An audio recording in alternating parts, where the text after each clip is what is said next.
Hey, good morning, everybody. Yes, it is the 14th of April, 2020. It is Tuesday. I am off today as I was yesterday.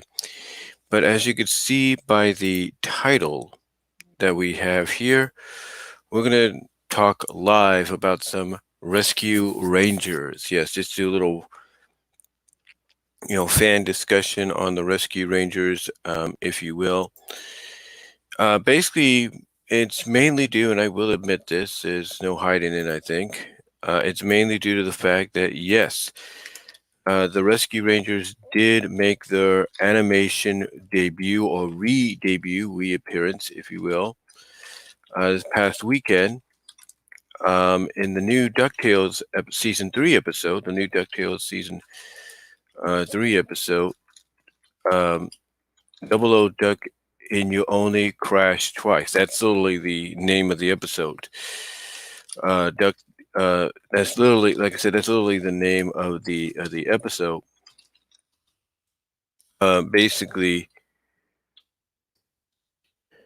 um, it's called Double O Duck. You Only Crash Twice. It is a Launchpad Dewey, I think, related centric episode. It has the Rescue Rangers in there, and it has a new origin for the Rescue Rangers, which is kind of amazing, if you will. Basically, the origin is, from what I could tell, is kind of getting a mixed reaction a little bit. I'm not saying that it isn't a good origin.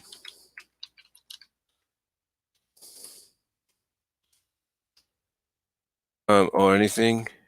Some people like it, like I said, but it's kind of getting a mixed reaction, if you will, because of the fact that um,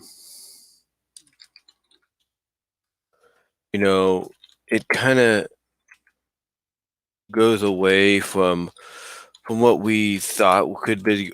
Well, I'll put it this way: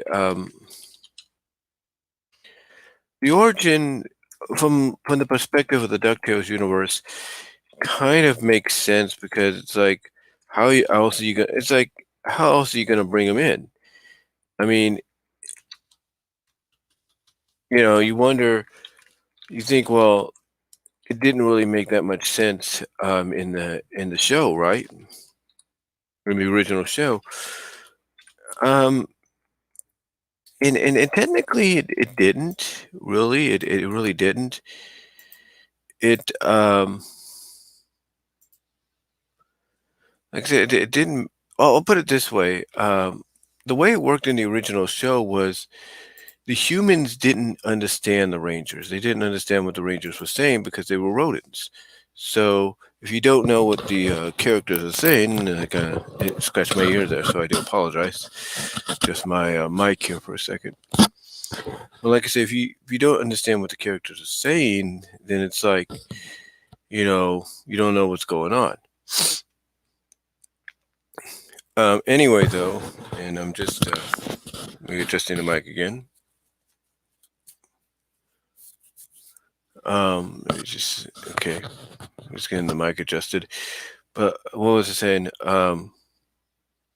Was it? Oh yeah, it's like in the original series, they didn't know what the characters were saying unless something happened that caused them to, understand what the characters were saying.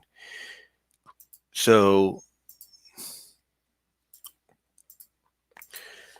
so basically, it's so in the Ducktales world, it kind of makes sense that we'd get something like that. We would get something like that, kind of explaining it.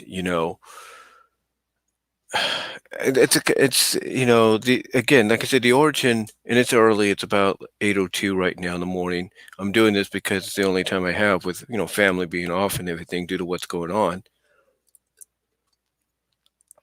But anyway, like I said, basically, the origin, it kind of makes it kind of makes some sense, and like I said, in the DuckTales world, because how else can you explain, you know, how the Rangers are able to do this? How else can you explain, how they're able to go this direction, go that direction, just do a lot of things, you know what I'm saying? Um, but anyway, though, yeah, again, like I said, not a lot of people are going to agree with the origin and how it came about. This new, not a lot of people, like I said, are going to agree with the new origin because it's like, well, wait a minute. You have all these anthropomorphic characters. Why can't you just have little anthropomorphic animals that can communicate as well? And I think what they're trying to do is they're trying to establish that even in a world ruled by anthropomorphic dogs, ducks, you name it, um, that the mice are the lower species unless something happens to them. And that's kind of the feeling I got out of it. Honestly, was was something along those lines. Um, again, it's like I said, it all depends on how you feel about it. To me, I'm okay with it in a sense. I don't know how anybody else feels about it. You know, I'm okay with it. I mean, I think even what was his name, Matt Bill, I think. Let me take online here for a second, guys. Hold on. Um, but even Matt, who does a review of the episodes a week after or the same day or a day after, even he agreed the fact that the origin. Matt Seeley. Okay, hold on.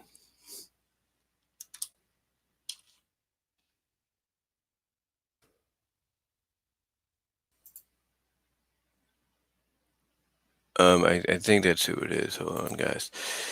But even sorry about that if you heard anything. Um, let's see if he's got a. Yeah, he does. MJ. Okay, that's who I'm looking for. And sorry if you guys heard anything there.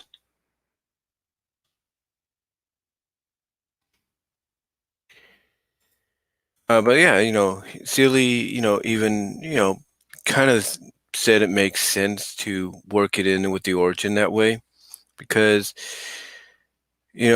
like I said, I know some people are like, well, why?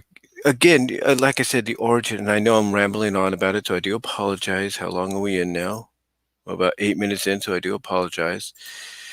Um, just getting to the point here. The thing is, some people liked it, some people didn't. Some people were okay with the origin, with the new origin, and some weren't, and that's all right. That's fine. Not everybody's going to agree with the Rangers um, getting this new kind of take on how they came to be. But what I look at is it's going to make them a focal point. It's going to play a pivotal role, I think, later in the series, whether it's in the third season or later on. It's going to play a pivotal role, and I just feel it's going to really be something that people are going to enjoy when they see it happen. I really do. Um, but anyway, to get on topic here, if you will, to get on topic here, and I do, like I say, I do apologize for rambling on about, on the origin and everything, that the new origin that was given to them over over this weekend in the new DuckTales episode. I do apologize for that, but again, like I said, it's kind of got a mixed reaction and everything. And I understand, like I said, I understand some people may not be, thrilled with it. It's not everybody's cup of tea. I mean, when you switch an origin around for a character or even a team, it's going to upset people. Some people are not going to be totally cool with it at first. So, like I said, I can understand. So I can understand how people feel about that. Um, anyway, though, I think it's going to lead to something later on. I'll explain that, and I'll talk about that as we go further on with this live stream, hopefully with no interruptions. Um, like I said, hopefully with no interruptions or anything.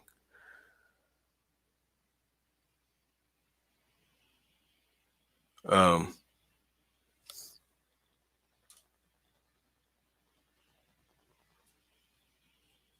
like I said, hopefully with no interruptions.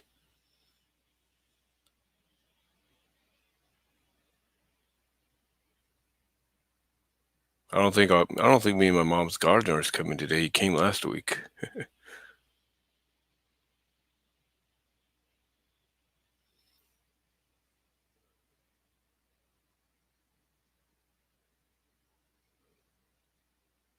It sounds like somebody else's gardener. Hold on for a sec, guys.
Sorry about that as I adjust my mic again.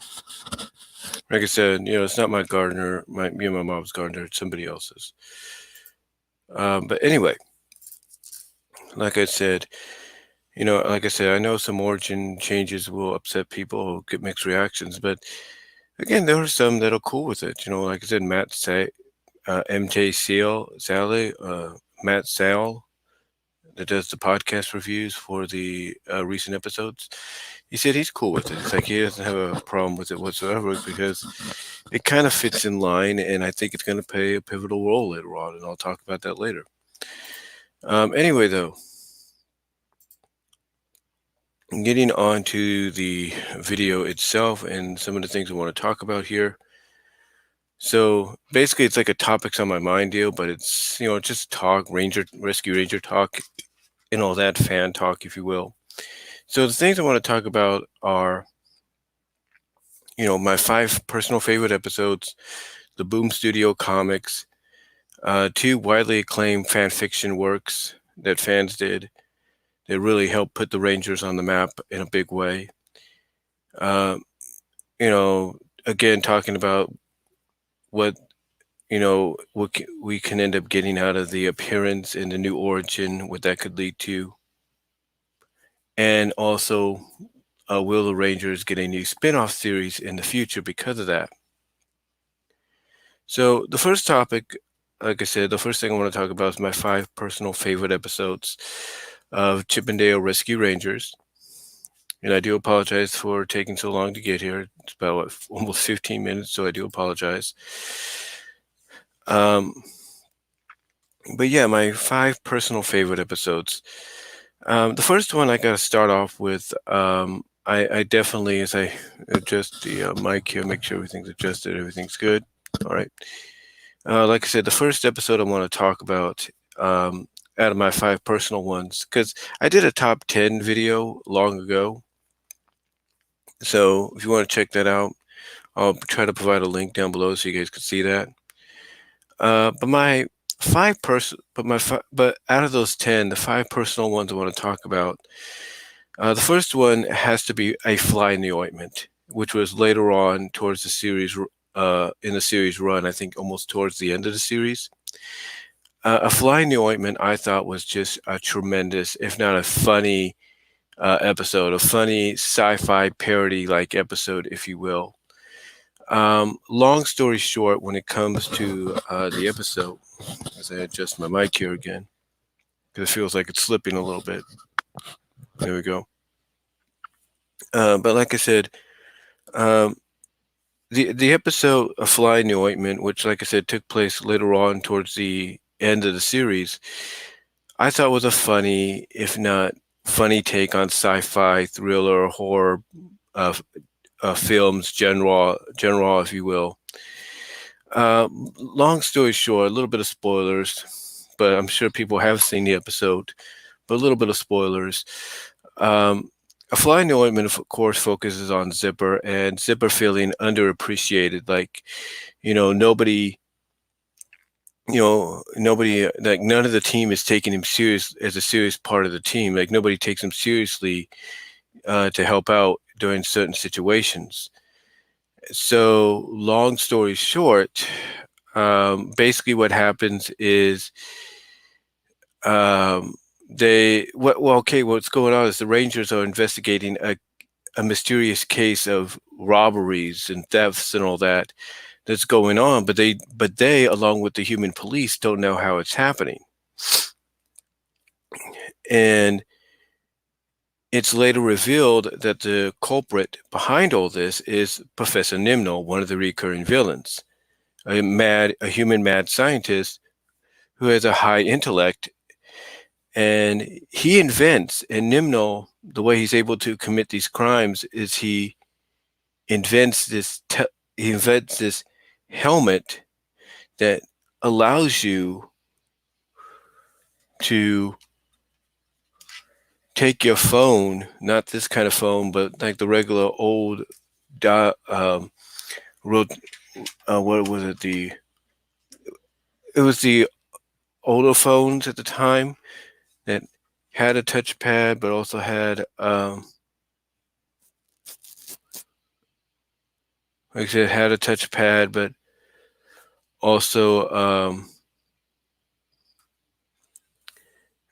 what's the word I'm looking for? Had rotary, rotary, rodeo phones. That's easy for me to say. Rotary phones, the rotary phones. Basically, the helmet was designed for those kind of phones where you place it on top. And what Nimno did is he would dial the number of the place he was going to rob, and it would teleport him from his base of operations to that place. And then all they'd have to do is teleport the phone number to his base of operations to get him out of there before he got caught. So, long story short, again, this is an episode focusing on Zipper. Long story short, Zipper feels, like I said, he feels underappreciated, like nobody takes him seriously. And he decides to go try to catch the culprit himself. And what happens is he's doing this just at the same time that Nimno is dialing his escape, if you will, dialing the phone number to his base. And what happens is Zipper gets trapped or caught up in the transport or the teleportation, if you will, through the phone line. And the end result, when they end up on the other end, basically back at Nimno's headquarters, is instead of just being, separated, their own individual selves, Nimno and Zipper end up switching bodies. Yeah, they end up switching bodies. And what happens is Nimno's head ends up on Zipper's body, and Zipper's body ends up, Nimno's head ends up on Zipper's body, Zipper's head ends up on Nimno's body. And because of this, Zipper, throughout the episode, is mistaken for a monster, an alien, a mutant, or whatever, to the point that the military gets called in to capture him. Now, during this time, of course, the Rangers feel a little bad at the fact that they didn't treat Zipper right. They even noticed that he wasn't sleeping in his bed or anything. And when Zipper does finally arrive and they see what's happened to him, they're kind of curious as to what the heck happened. How did this happen to you? Because they see that, his head's on a human body. And then that's when they see Nimno. And what's crazy about this is and what's unique about this episode, even though it takes place later on towards the end of the series, is it gets established that Nimno knows who the Rangers are. Like, I think it's several episodes before. I don't know what episode it is. I don't think it's. I think it's Parental Discretion Retired or something. I don't know. Basically, it's an episode where Monterey gets hit with one of Nimno's inventions, which is an aging ray, and it causes Monty to age rapidly to an old age. Anyway, though, like I said, Nimno basically was established in that episode and then followed up here through continuity that Nimno knows who the Rangers are. He doesn't know they're a team or anything until this episode. He doesn't know that, hey, they're a team. They work together. They live together. He doesn't know that until this episode. And it's established that because he switched bodies with Zipper, that now that he has Zipper's body, he also has Zipper's instincts, and he's able to understand the Rangers as if they were regular human beings. He can understand them because when they mention what happens, and Nimno kind of answers that back saying, oh, how astudious or how noticeable of you, or how clever for you to notice or something like that, that's when it dawns on him like, oh, wait a minute, you can talk. And sorry if my finger hit the mic there. But like I said, when he kind of sarcastically acknowledges them noticing the switching of the bodies, that's when it dawns on him like, oh, wait a minute, you could talk.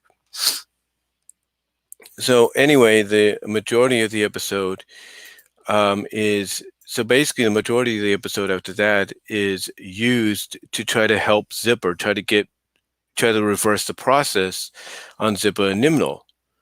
Even to the point that they have to break into a military base after Zipper is captured by the military. They have to break into the military base to save him. And the way they do this, it leads to one of the more humorous and more iconic scenes in the series. Because basically in between all this, they have to go find the helmet because the helmet got lost. So they retrieve it. And like I said, so they retrieve it, and then they go to the military base, and they're like, okay, how are we going to get in there? And Chip's the one that comes up with the solution of, hey, why don't we just use the phone? Why don't we use this device of Nimno's to do it? And Monterey's the one that has to point out, you sure you want to do that? Remember what happened with this guy here, pointing to Nimno. And Nimno tries to defend the fact that, hey, what happened to me was just a one-time freak accident. I doubt it's going to happen again. Well, guess what happens? They decide to use it to get in there. They get into the military base to save Zipper. They get in, but what Monterey pretty much kind of feared would happen, and Nimno was saying wouldn't happen, it happened. Basically, the Rangers ended up going through the same process that Zipper and Nimno went through.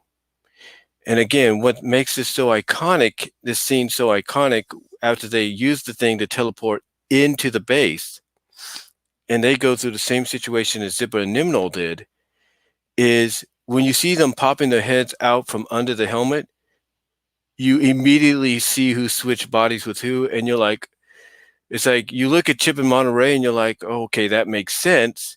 But then you look at the other two who switched and you're like, oh, they went there, didn't they? But they went there because of comedic effect, because they knew that if there's any two characters that would react the way they would, it would be those two.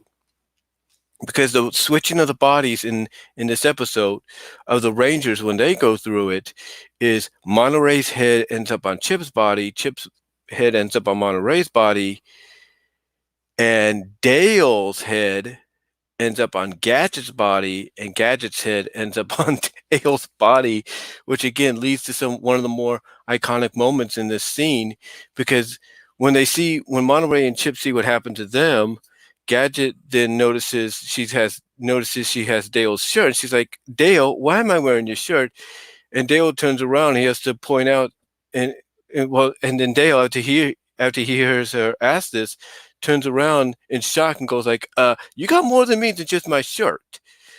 And she looks down and she's like, has to cover herself up. It's like, that's just one of the more, like I say, more iconic, funny scenes in the series. And I'm kind of surprised that even though it takes place later on towards the series end, I'm kind of surprised they got away with that the way they did. But overall, it's a good episode. It's funny. It's great. It's very well animated. So I would definitely check it out. If you've not checked it out yet, check it out. You will enjoy it, especially that one iconic scene. Trust me on that. You guys will be laughing a mile a moment. You'll be wanting to play back that scene numerous times.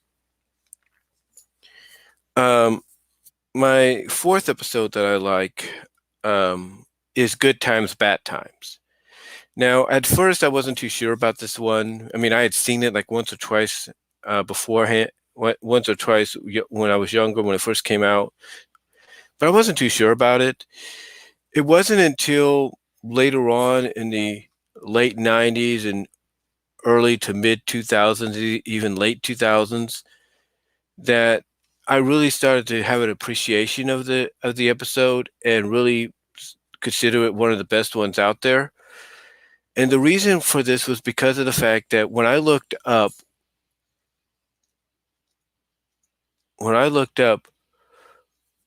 Rescue Ranger fan sites,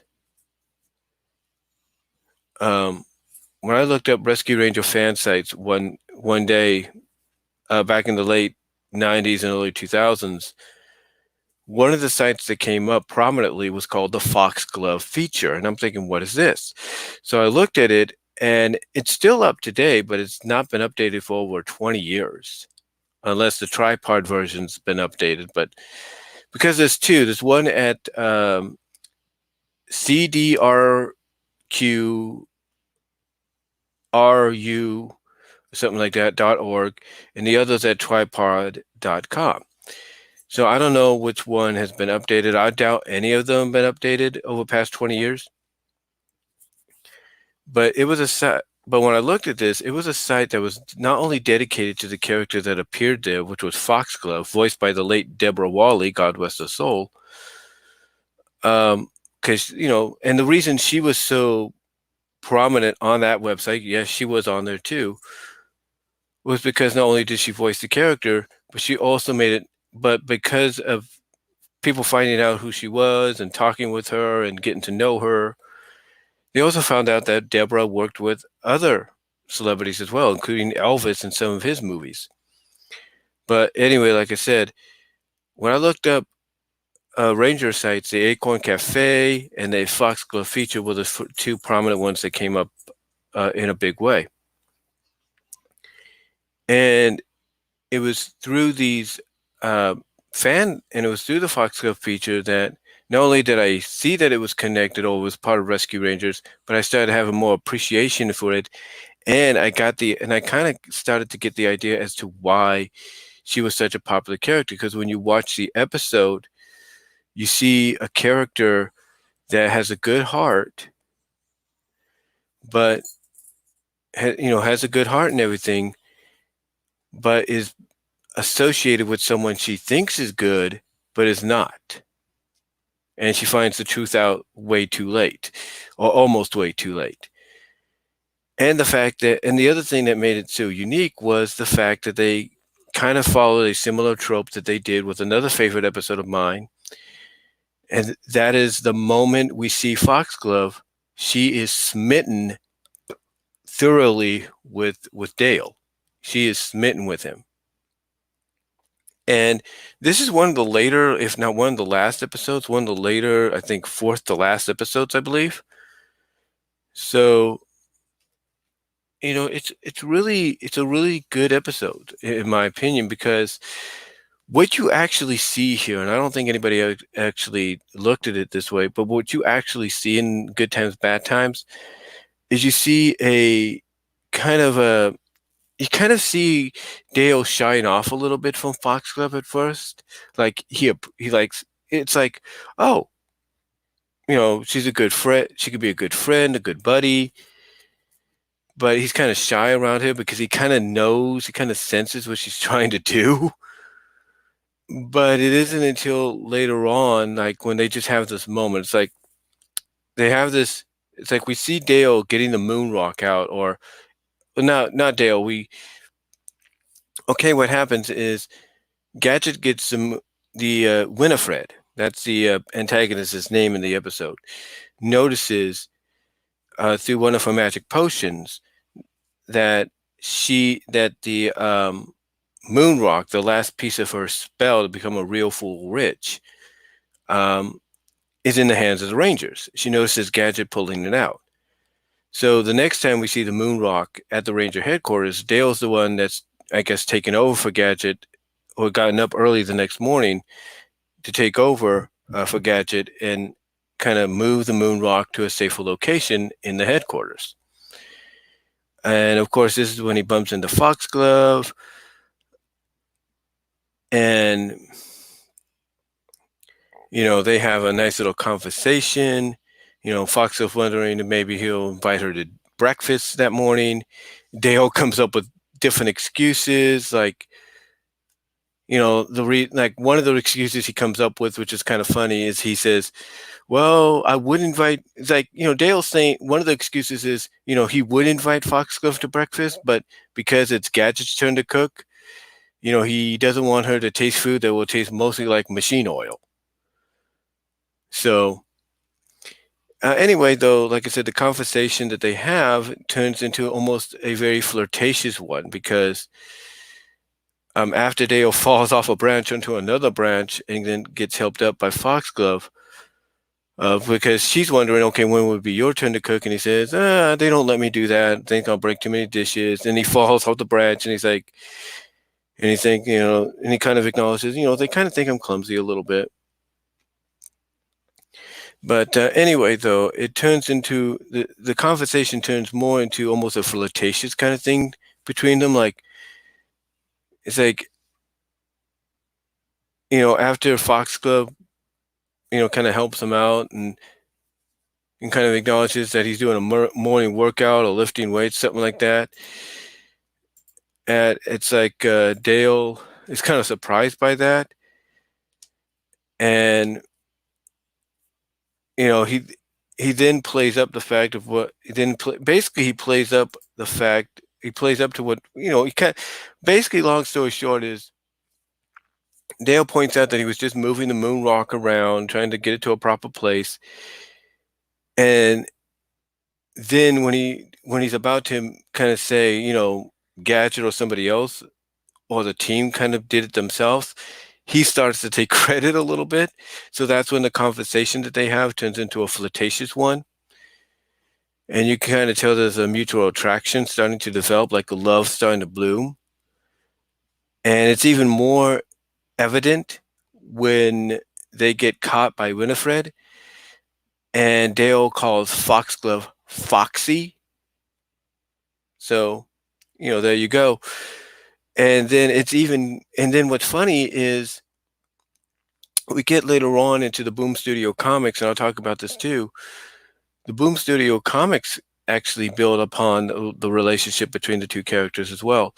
But Good Times, Bad Times is definitely an episode that at first I wasn't too sure about, but when I saw the Foxglove feature, I was like, yeah, this is something I can actually enjoy, and I do. I really do. The third episode I just mentioned is, the beginning of this is similar, and was similar to its plot, and that's Adventures in Squirrel City. This was one of the earlier episodes that you could tell was done in Japan, done by TMS Animation. And it introduces Tammy to us, Tammy the squirrel, who ends up developing a huge crush on Chip to the point that she gets so infatuated that anytime Chip shows a compliment towards Gadget, she gets jealous. And she gets so infatuated with Chip to not only the point that when Chip does that, she tries to butt in and kind of say this to kind of divert Chip's attention away from Gadget onto her. But it gets to a point that she even starts acknowledging that she's basically part of the Ranger team now. And it's like, you think for one of the earlier episodes of the series or any series, that's kind of deep that they go there, because you see this character wanting to impress this one individual she has feelings for. That she really, really likes. You see this person, become so infatuated with that individual and to kind of confess or profess their love for them, that they're starting to acknowledge themselves as part of the team when they're not. Anyway, long story short, and I know I say that a lot here, but long story short, basically Tammy learns her lesson in the episode. She learns her lesson basically that, because here's the thing. She thinks, Gadget is trying to steal Chip away from her, like trying to prove she's better to Chip than she is, that being Gadget over Tammy. But Gadget has to basically remind her, look, has to tell her, hey, look, I'm not trying to do that. I'm not trying to prove myself to Chip or anybody. And she kind of gives her the lesson of the day, like, yo, you can't act like somebody you're not to get somebody else to like you. Just be yourself, and that's it.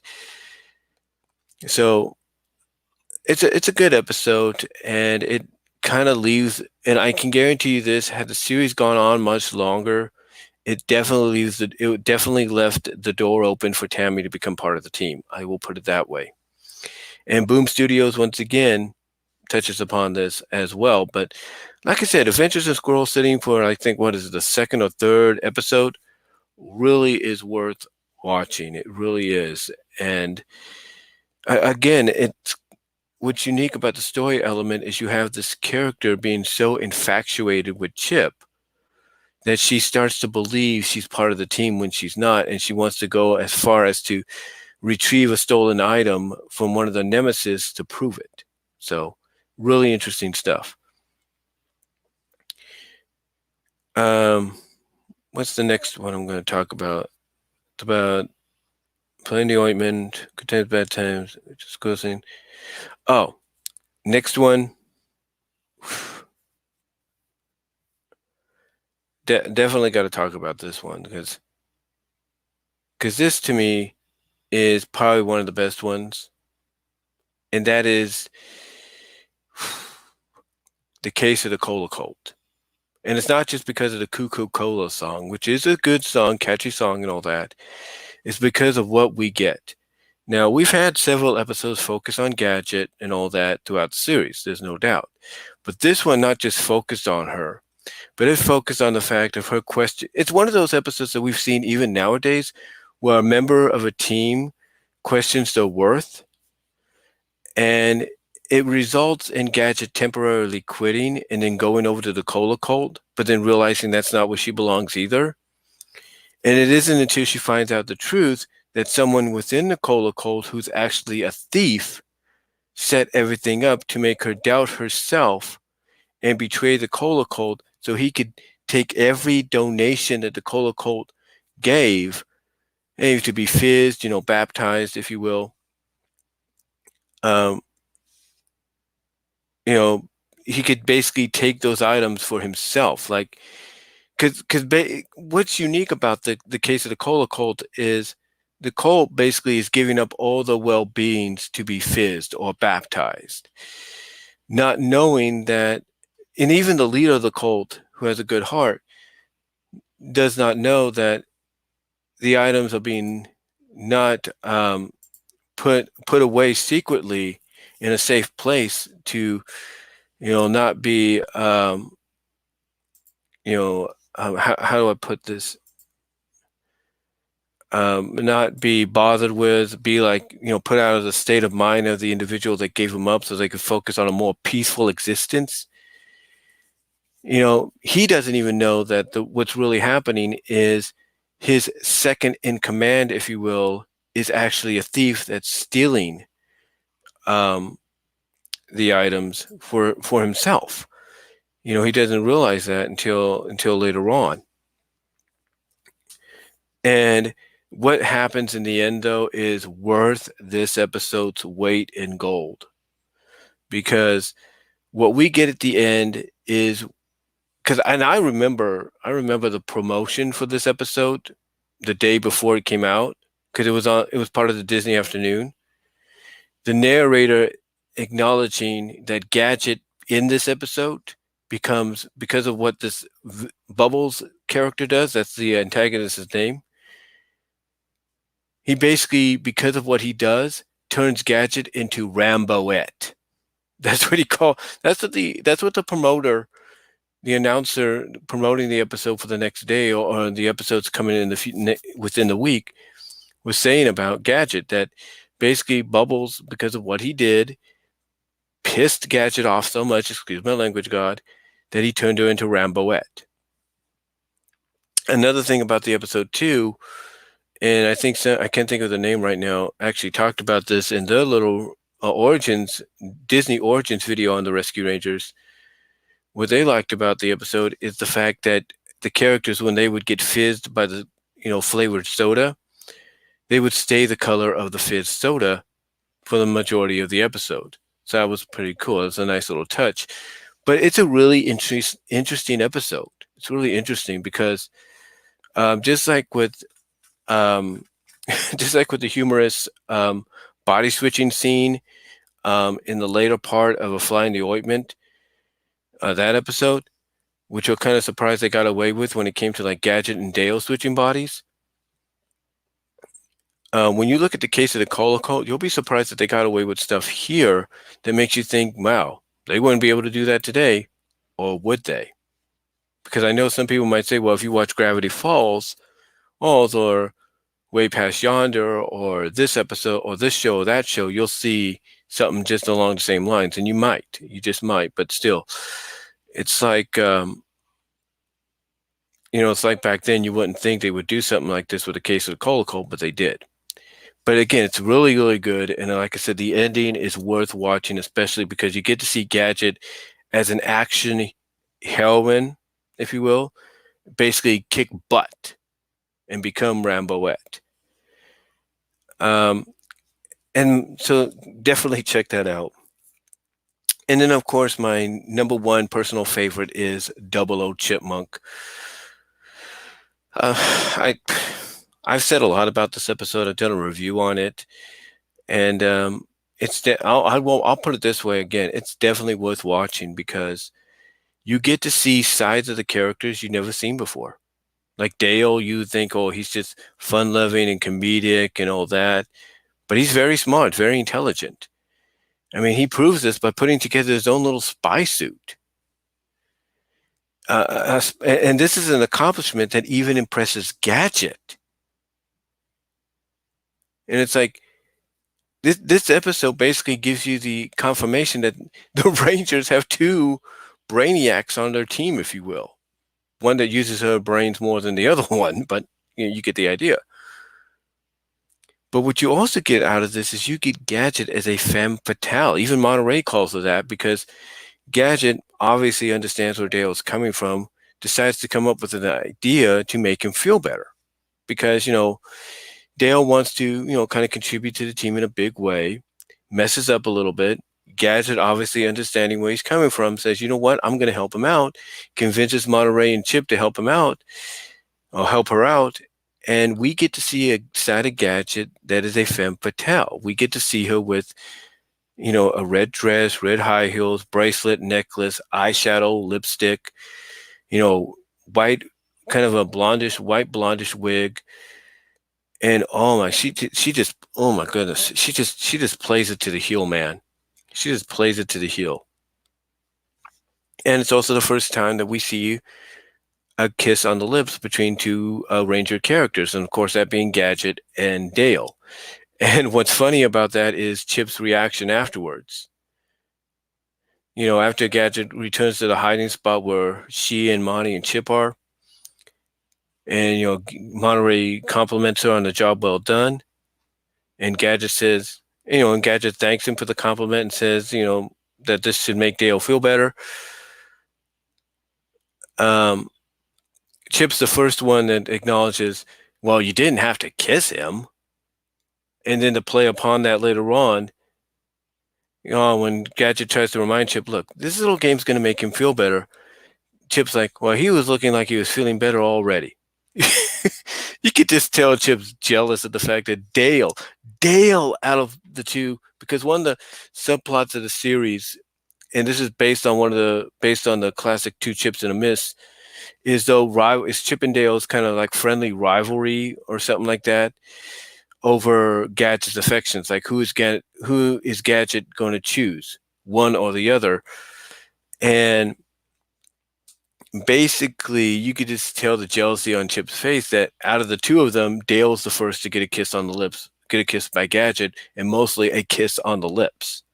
So, yeah, you kind of tell that not Dale, but Chip was not happy. But this is actually a very fun episode, like I said, full of first, mostly with the Rangers. And it just is one of those episodes that I just love to go back and watch because it just blows my mind. Just blows my mind because it's like, let me see you. Hold on for a sec. Let me check something. Hold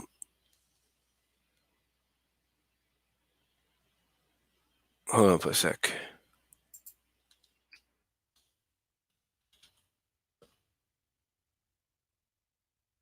Like I said, it just blows my mind, what that episode, it really does. But let's see. Oh, there it was. Okay, I just went past it.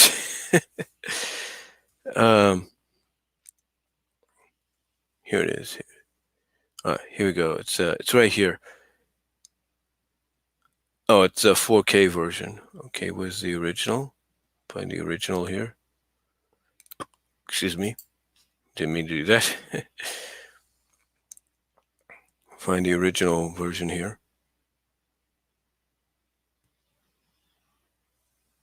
I think it's in here somewhere, or not. Or is it? But basically, it's the... I'm trying to find it here. Let me see where it's at here. There it is. Yeah, I originally posted what I called the famous sexy Gadget scene we all know and love from Double O Chipmunk. As of right now, it has 95,165 views. It has 193 comments, 499 thumbs up, 500 basically, and 22 thumbs down. So basically, that one scene where she does the femme fatale act on Dale like I said, she just goes full on with this moment. It's like, it just blows your mind. It just blows your mind when you watch it. Like I said, it just blows your mind when you watch it. But it's, like I said, it's just overall a very fun episode because, like I said, it's full of a lot of first, and it's just worth watching, in my opinion. And again, it's one of those that I watch on occasions when I can because it's just fun. It's just a really fun, great episode to really to watch and get a kick out of. Again, Chip's reaction afterwards about Gadget kissing Dale. It's like, you can't tell me he's not jealous, because he is. And that was another thing too that I noticed in the series. And maybe it's just me, but I seem to notice that the writers like Tad Stones and all them were favoring more towards, because if they were going to go with a relationship, a romantic relationship between two members between Gadget and one of the chipmunks, Chip or Dale, I think from what I was seeing, it's just my personal opinion. It seemed that they were leaning more towards Dale and Gadget over Chip and Gadget, because I came to the similarities of the understanding between the two or something. But but that's just me. That's just my opinion. Maybe you saw it differently, but there was just so many times throughout the series that it seemed they were indicating that. But what do you guys think? It's just my opinion. But again, I would definitely recommend to go out and watch the episode, because it is, like I said, it's an episode full of first. It's really full of first, and you'll really enjoy it. Guarantee you will. Okay, so the next thing I want to talk about, the Boom Studio comics.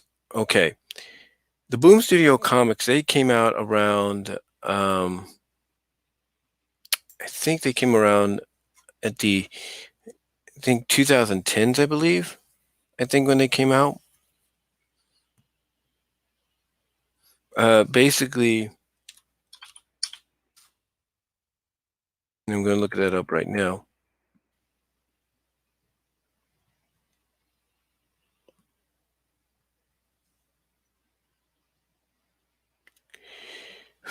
Come on, come on, come on.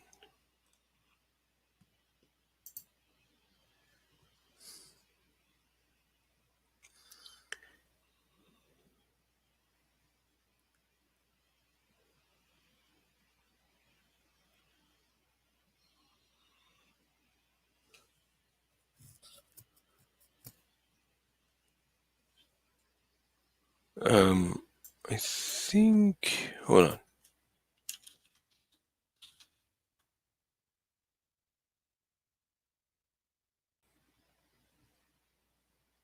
Okay. Yeah, they came out around the 2011, 2012. And the comics, I'm going to tell you this right now.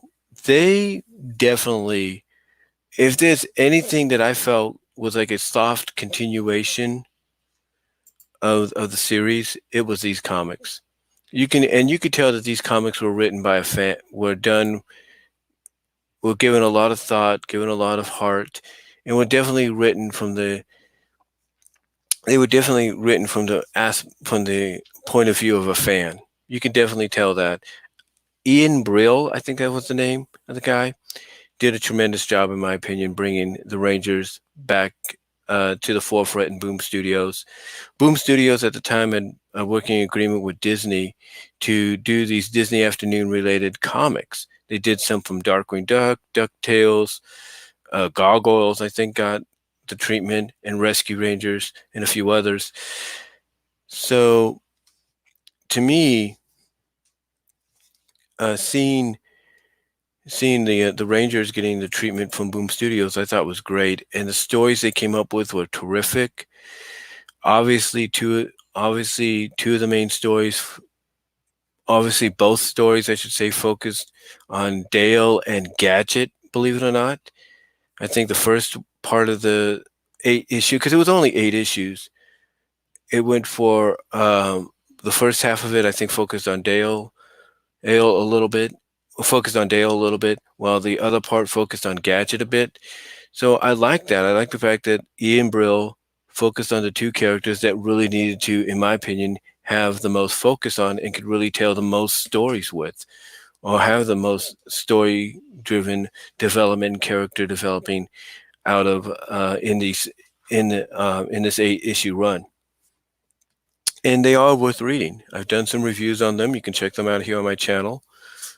But like I said, they are worth reading. They're just in my opinion, a great continuation.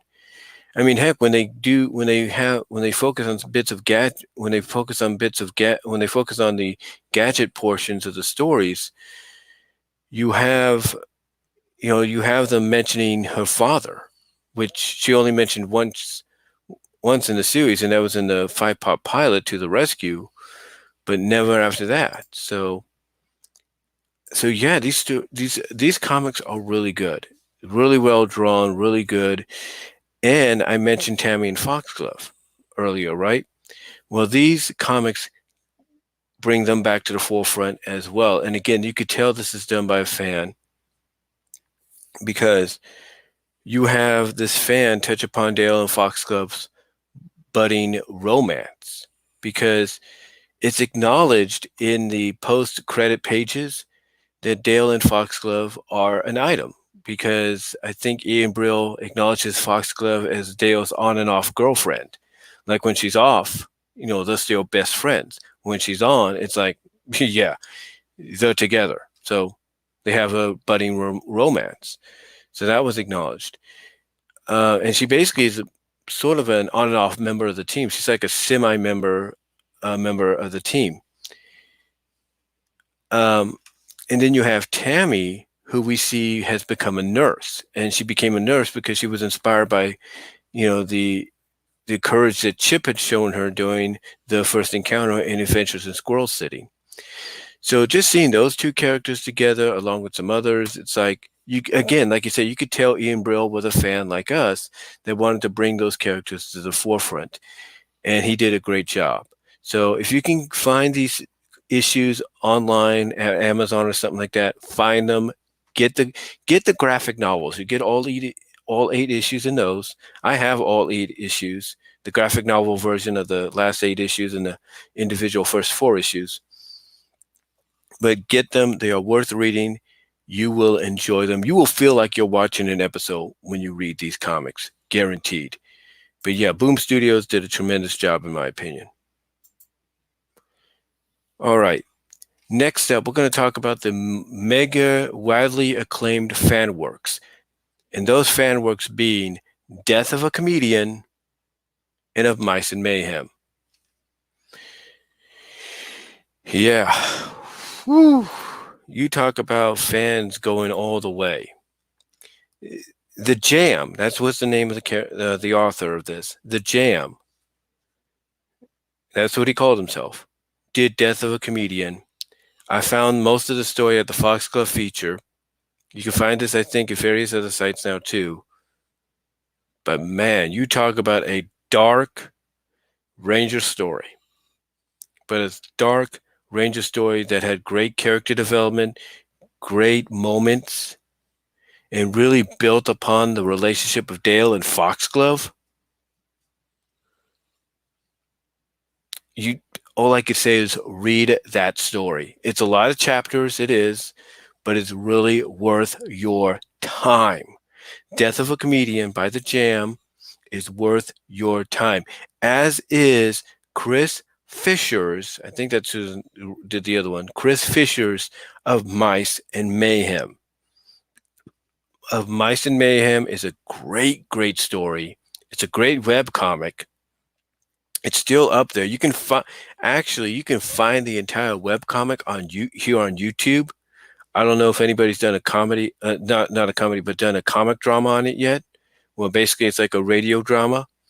I don't know if anybody's done that yet, but you can find Of Mice and Mayhem here on YouTube. Guarantee, just like Death of a Comedian, it's going to be worth your time. I printed out the whole damn comic, many years ago just to have it. I printed it out, I stapled it together just so I could have it. And again, it is worth your time. Both of them, Death of a Comedian and Of Mice and Mayhem, are worth your guys' time. There's no doubt about that.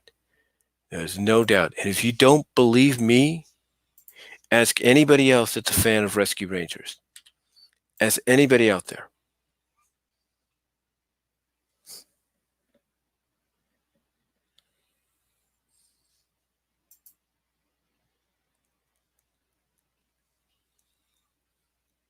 Ask anybody else that is out there that's a fan. Because I guarantee you, they will tell you the same thing. They will tell you the same thing. That if Mice and Mayhem and Death of a Comedian are worth the read. You will not, I guarantee you, when you start reading them, you will not want to put them down. You will not. You'll get so invested in these stories, you're going to want to see more. You're going to want more and more and more. And you know what's funny? You go to chippendaleonline.com and they're doing a continuation of it.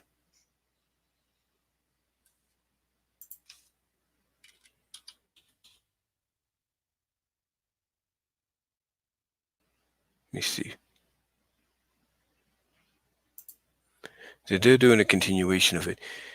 It's called Hurricanes Comics. They're doing a continuation of it. Check that out. It's actually a prequel, but check it out.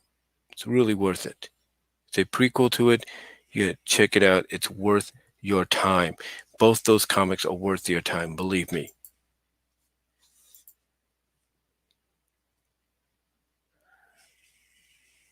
Well, both stories, I should say, are worth your time, but believe me, they are worth it.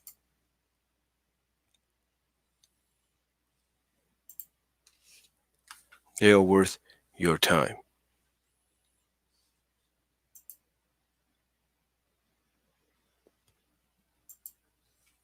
All right. So we're going to try to wrap this up quickly, guys. So last two things I want to talk about.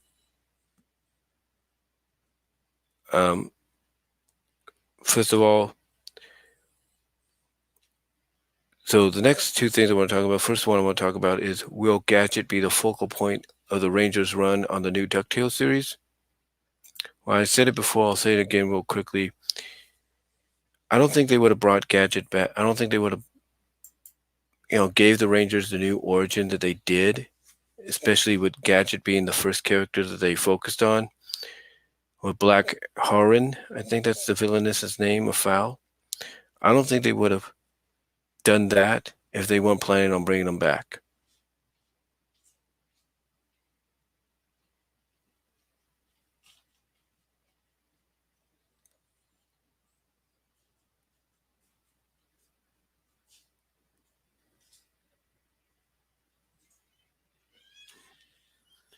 Like I said, I don't think they would have done that without planning on bringing them back. So I think they're going to be brought back, and I do believe she's going to be the focal point. I really do. And again, Matt Serrell, I think, MJ Serrell on Twitter, believes the same thing.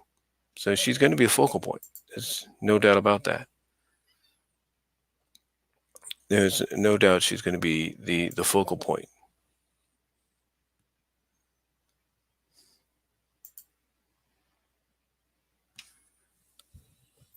When it's all said, when they make the return, they're going to make the return. It's going to be in the season 3 finale. I guarantee it.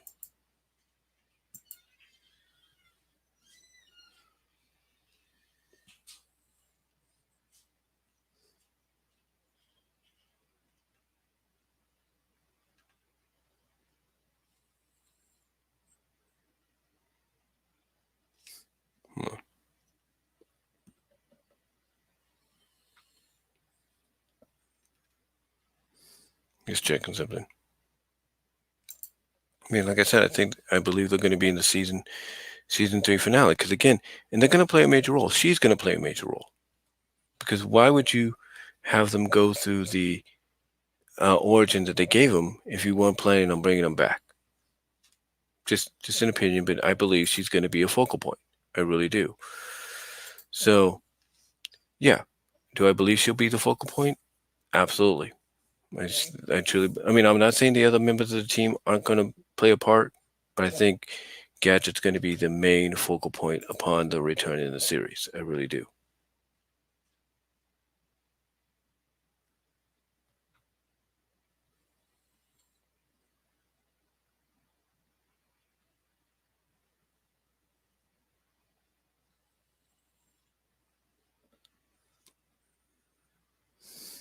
Hold on.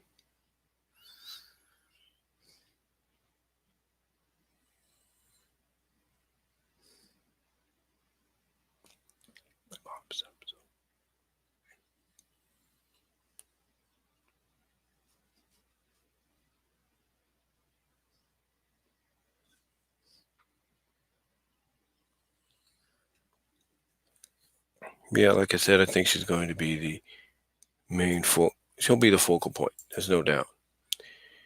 And as far as the last one goes, um, will the Rangers get a new spin-off series in the future? Um, that's totally up to the people in charge, but I think, like I said before, with Goof Troop and Darkwing Duck kind of being like, set in stone, somewhat a semi-set in stone of becoming a reality. I think Rescue Rangers, along with the likes of Gummy Bears and all them, are more than likely to happen. It's just going to be a how and when. But yeah, I truly believe they will get a spin-off series.